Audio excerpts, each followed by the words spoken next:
The moment those words escaped the lawyer's mouth, the illusion cracked. And suddenly, Meghan Markle wasn't just a duchess wrapped in royal fairy dust anymore. She was a woman standing at the center of whispers so dangerous, so radioactive, that even the palace walls couldn't silence them.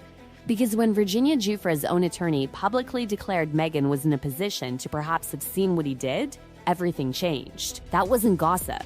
That wasn't speculation. That was a signal flare shot directly into the sky. And insiders say Meghan heard it loud and clear. Wasn't there some speculation that she was on Epstein's yacht at one point in time? There was like photos with her and Prince Andrew way back in the day when she was like in her early 20s. Wow. And they just, like their parents, they love themselves some money, don't they? It is interesting how she's exposing her as a yacht girl, someone who was paid off by rich men to go and hang out. He knows that Meghan Markle was a hoe. He knows that Meghan Markle had a relationship with Prince Andrew. He knows that he is stuck in California. He knows he has wrecked his life with a D-list mattress actress. The wider picture is half in, half out, doesn't work. And let's look at how are the royal family using and potentially manipulating their role of soft power. Suggested that the then Meghan Markle likely spent time with Prince Andrew and Jeffrey Epstein before she even met Prince Harry. This is bigger than we could ever imagine. There's all these honeypot women, such as Meghan Markle. Why go to somewhere like Soho House if, or any private members club? Like, normal people don't do that. We go to the pub. Why go somewhere where you're not allowed cameras and everything? He was infiltrating all the royal families in Europe, and how you infiltrate is through the men. And men, if you have a weak man that loves women and that will have sex with anything, they test you. They see how far you'll go. And these men are so stupid. And that statement from the lawyer was so smartly worded. It was vague, and it was vague by design. So that's why I think it was a warning to Meghan. If I sit here with my professional PR hat on, looking at that statement, they go through so many drafts, and it's, up to kind of 5-10 people around a table drafting that. Every single word in a legal statement holds weight. Prince William means business. He's had enough. He wants to clean the monarchy, and it's all now in the hands of the courts. Meghan Markle is in full mode panic along with Harry, because they both know what they did, and they both know that what they did could be criminal. And suddenly, Montecito didn't feel so safe anymore. The $14 million mansion that once symbolized escape now felt like a glass prison, every window reflecting back the same terrifying question: what happens when the truth finally catches up? Because behind the curated Netflix specials, the carefully posed interviews, and the perfectly rehearsed victim narrative, something else was stirring. Something older, something buried, something that powerful people had spent years trying to erase. David Boies, who was Virginia Roberts' attorney, who wanted to call Meghan Markle as a key witness in the civil lawsuit against Prince Andrew, were very clear and specific that Meghan Markle was a past close associate of Andrew, and she participated in everything that was going on. Sources close to the situation whispered that Meghan wasn't just worried, she was spiraling. Not publicly, of course, not where cameras could catch it, but privately, behind closed doors, where the PR handlers couldn't spin it and the brand couldn't protect it. Because the House and Habit investigation wasn't just another tabloid rumor. It was 8 years in the making, 8 years of collecting testimony, 8 years of tracking movements, connections, patterns, 8 years of building a case that could detonate everything. And then Meghan is doing her best to make this Hollywood comeback. So, she will be absolutely terrified about the idea that this House and Habit investigation is finally going to drop. I'd love to see how Sunshine Sachs, who is the PR company famous for dirty tricks, back on board after she sacked Meredith Mates. And the timing couldn't have been worse. Meghan was already trying to claw her way back into Hollywood, fighting desperately to reclaim relevance in an industry that had begun to turn cold. But now, just as she was trying to rise again, the past was clawing back even harder. Because the whispers weren't coming from anonymous trolls anymore. They were coming from people who had been inside those rooms. People who had seen things. People who had lived that world. And then Meghan is doing her best to make this Hollywood comeback. So, I mean, she will be absolutely terrified about the idea that this house and habit investigation is finally going to drop. I mean, I'd love to see how Sunshine Sachs, who is the PR company famous for dirty tricks, back on board after she sacked Meredith Mates. For years, the internet had been scrubbed clean. Photos vanished. Connections erased. Witnesses discredited. Entire timelines rewritten. It was surgical, precise, ruthless. And yet somehow fragments survived. Forgotten images. Overlooked relationships. Chance encounters that, when pieced together, painted a picture Meghan never wanted anyone to see.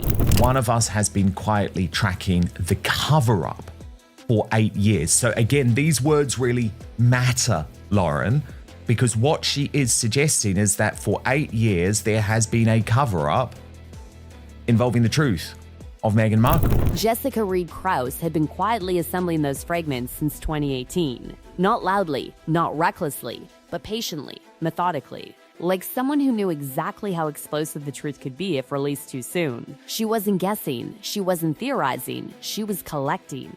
Jessica Reed Krause writes, I have all the scrubbed info.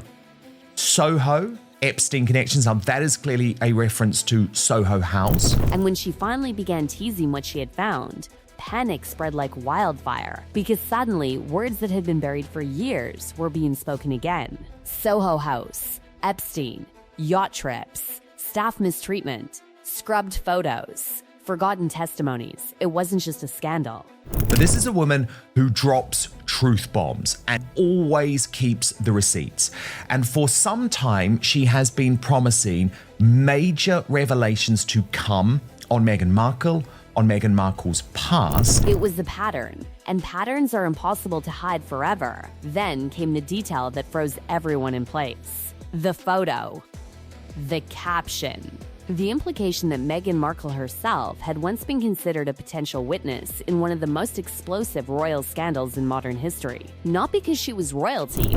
A picture of Virginia Giuffre, the late Virginia Giuffre, as a much younger woman, with the words, and maybe it will make sense now, why VG, clearly a reference to Virginia Giuffre, originally wanted Meghan to testify at her trial, which, remember, we discussed last week, is something that Virginia Giuffre's lawyer, David Boies, had previously gone public to the Daily Beast about. But because of what she might have seen before she ever became royal.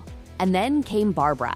Barbara wasn't a blogger. She wasn't a gossip columnist. She wasn't some anonymous internet voice hiding behind a fake name.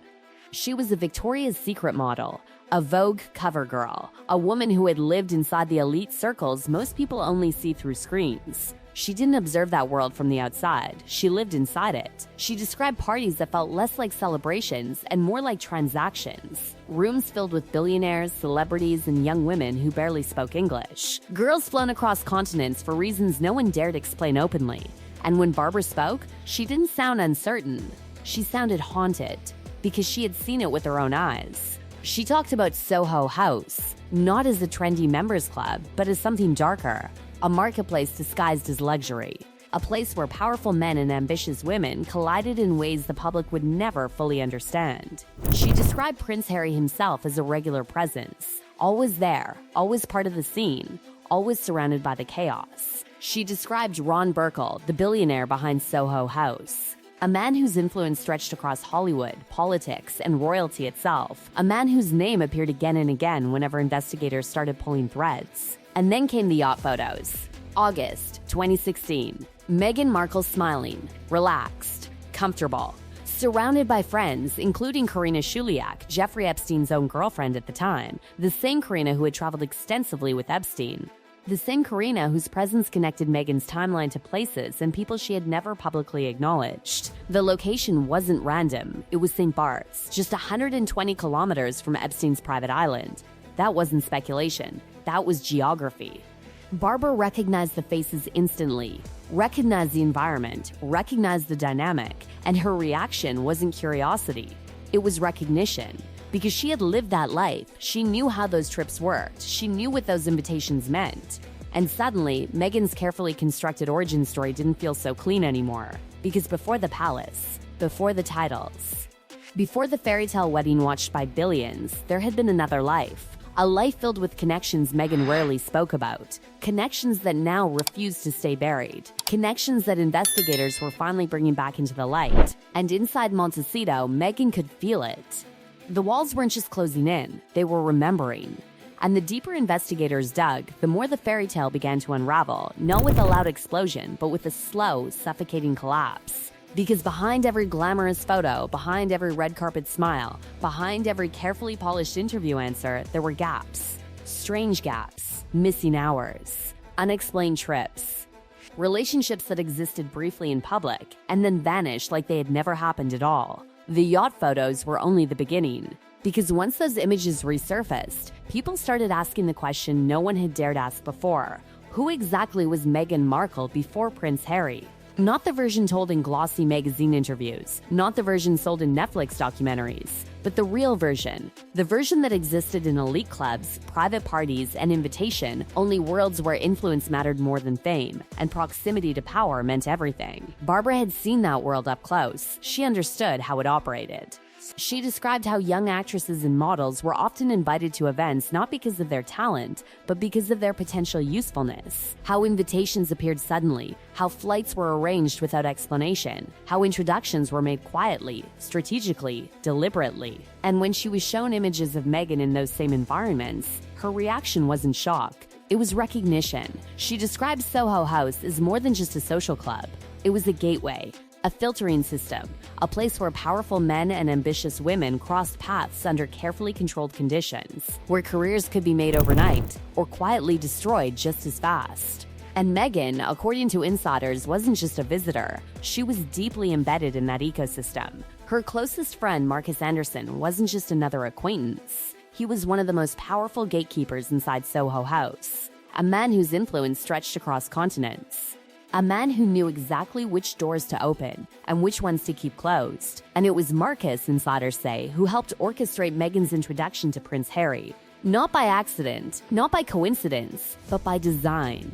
Because in that world, nothing happened randomly. Everything was arranged. Everything was calculated. Everything had a purpose. Barbara described the atmosphere at Soho House London as electric, but not innocent. Escorts moved freely among celebrities. Billionaires mingled with unknown actresses. Deals were whispered in corners. Futures were negotiated over champagne glasses. And everyone understood the unspoken rule: proximity to power was the ultimate currency. Prince Harry was there often, not as a prince surrounded by royal guards, but as a man vulnerable to attention, a man surrounded by people who understood exactly how to influence him. And when Meghan appeared in that environment, she wasn't royalty, she was opportunity. Opportunity wrapped in charm, ambition, and perfect timing. Then came another detail investigators couldn't ignore. May 2014. A trip to St. Bart's. Photos showed Meghan traveling with Lindsay Roth, relaxing in locations frequented by Epstein's elite circle.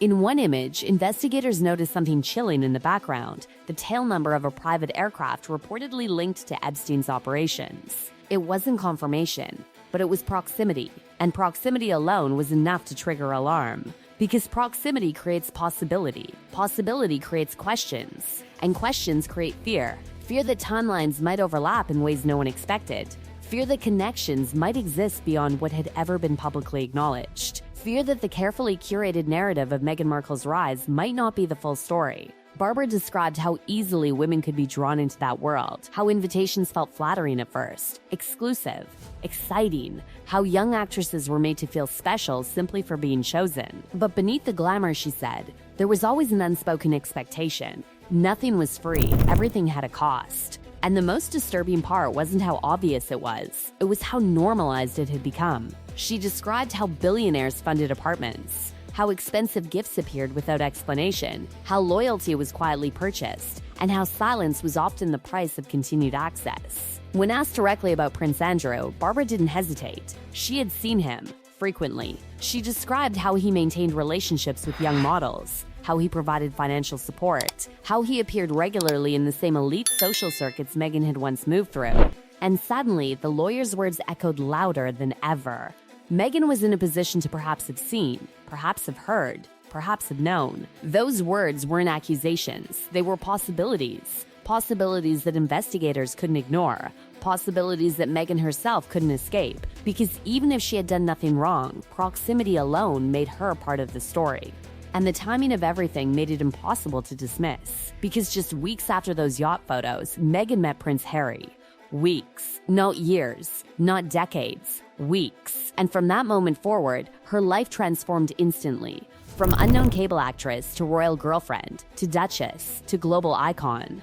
It was the kind of transformation people dream about. But investigators now wondered if it had been something else entirely. Something engineered, something orchestrated, something planned. Because in elite circles, relationships often serve purposes far beyond romance. They served power, they served influence, they served protection.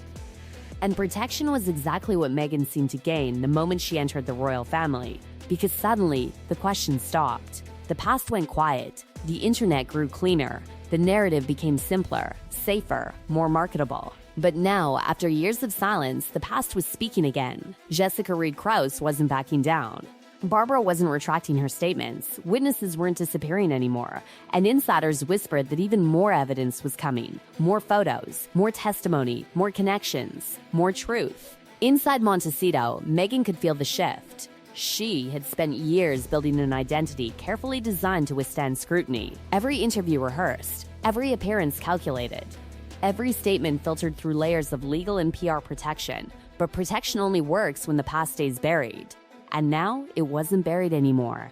It was rising, slowly, relentlessly, inevitably. Because the most terrifying thing about the truth isn't how loudly it arrives, it's how patiently it waits. Waiting for the moment when there's nowhere left to hide. And insiders say Meghan Markle knows that moment may already be here.